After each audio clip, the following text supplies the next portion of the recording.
Bonjour à tous.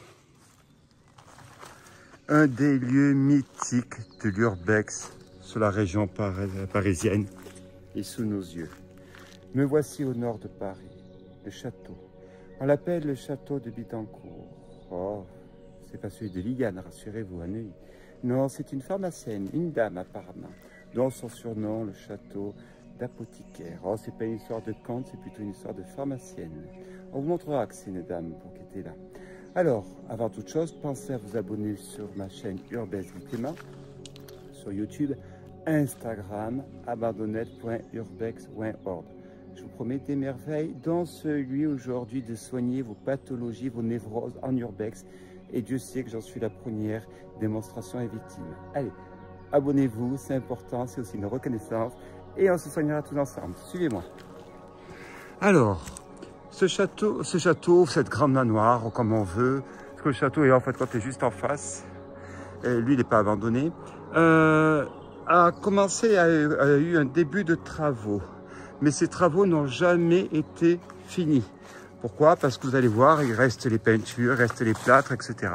N'empêche qu'il était quand même tout à fait présentable et vivable. Alors c'est une dame qui habitait là, parce que grâce aux vêtements, et on connaît aussi son métier. Pourquoi son métier? Tout simplement, il suffit de regarder toutes les factures que vous avez sur le sol, et sur, alors je vais cacher quand même le nom, mais vous avez, tac, ce sigle-là. Ce sigle-là, c'est quoi? Eh bien, c'est une centrale d'achat de médicaments réservée aux pharmaciens. Oh non, je ne suis pas pharmacien, moi je suis que, on va dire, un pauvre fonctionnaire dans une très belle administration, la plus belle que probablement notre pays n'a jamais eu. Alors, on va visiter ce lieu. Alors, l'entrée était conséquente, mais jamais fini. Mais il était tout à fait viable, vous allez voir pourquoi. La cuisine. La cuisine nous présente, je dirais pas les arts de la table, mais tout ce que présente une vie dans un lieu qui permettait de vivre.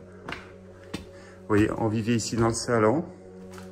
Vous avez encore les meubles, la table. Mais surtout, la cuisine a toutes les caractéristiques de quelqu'un qui peut vivre.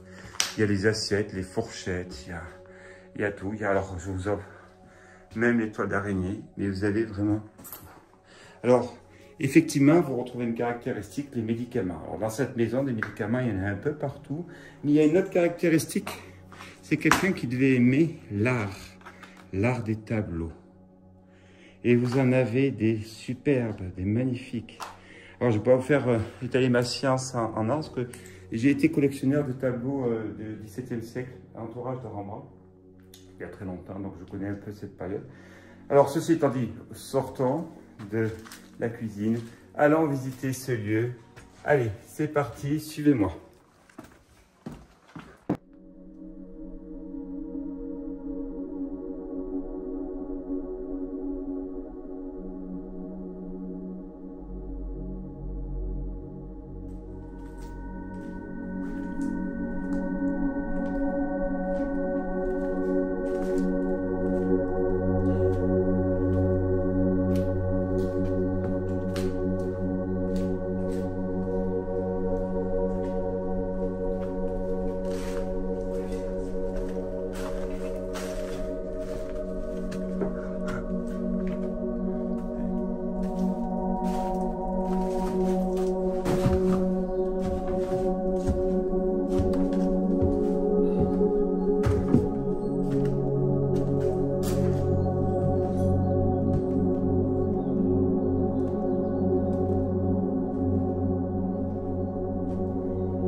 Ah, le manoir d'apothicaire qui fait rêver tous les urbexeurs, mais qui nous laisse sur notre faim quand même. Soyons honnêtes, on reste sur notre faim.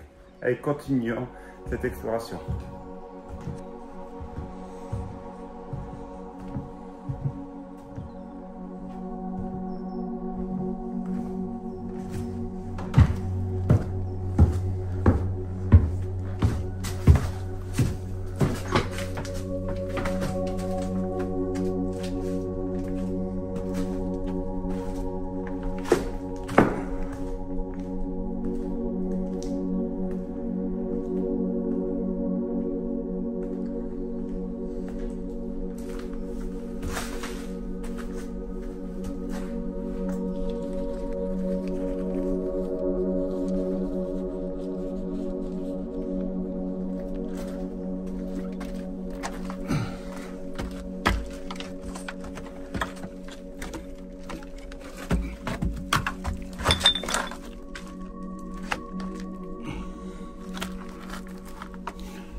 Ah, ce manoir.